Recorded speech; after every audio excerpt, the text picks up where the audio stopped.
نباتات تتحرك وأخرى تنزف دما. هيا بنا نتعرف على أغرب الأشجار في العالم تثير حيرة العلماء.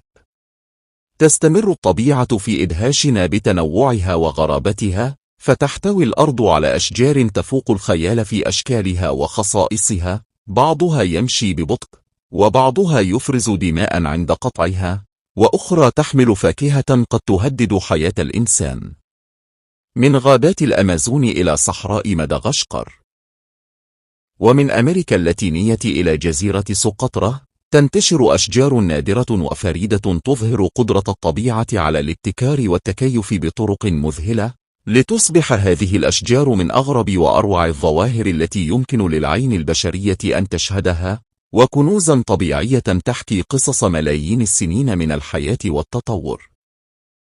تحتوي أشجار الكينا قوس قزح على لحاء أخضر فاتحا يختلف لونه حسب المناخ والعمر، ويمر بظلال من الأحمر والبني والبنفسجي والأرجواني والأزرق. أشجار تمشي في أمازون الإكوادور. يوجد في منطقة الأمازون بالإكوادور بعض الأشجار الغامضة التي تمشي مسافة أمتار قليلة في العام، فهي تتحرك ببطء. وقد أثارت هذه الأشجار التي اكتشف العلماء تحركها من مكانها دهشة الكثيرين الذين يريدون معرفة سر تحركها.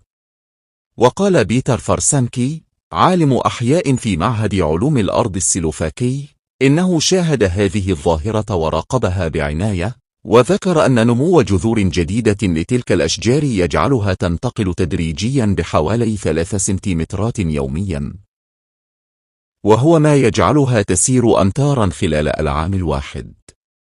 وقال فرسانكي، مع تآكل التربة تنبت للشجرة جذور طويلة جديدة لتجد تربة جديدة أكثر صلابة، تصل أحيانا إلى 20 مترا، ثم ببطء عندما تستقر الجذور في التربة الجديدة تميل الشجرة نحو الجذور الجديدة، وترتفع الجذور القديمة ببطء في الهواء.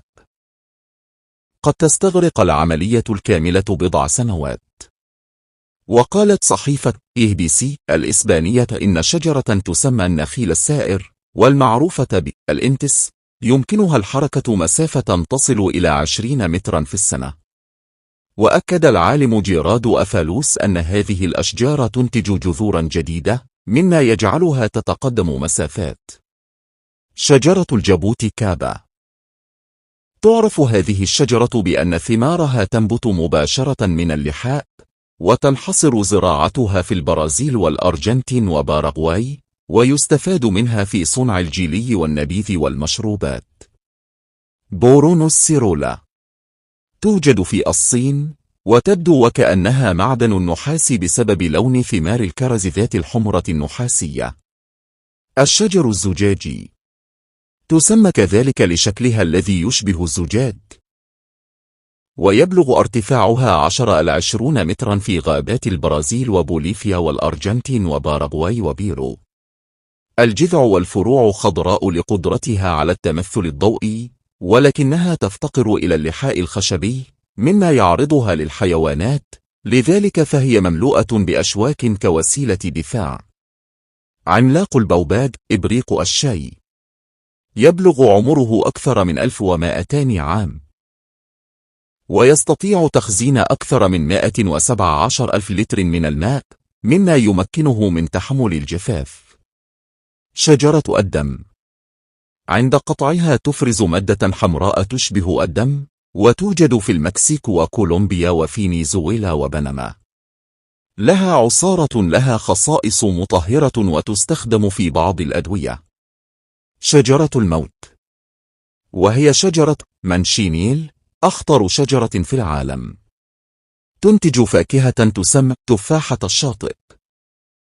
مس أي جزء منها أو الوقوف تحتها قد يسبب أذى شديدا. توجد في المناطق الكاريبية وأمريكا اللاتينية. جميع أجزائها شديدة السمية، والعصارة تسبب حروقا للجلد، وتلعب دورا مهما في حماية السواحل من التآكل.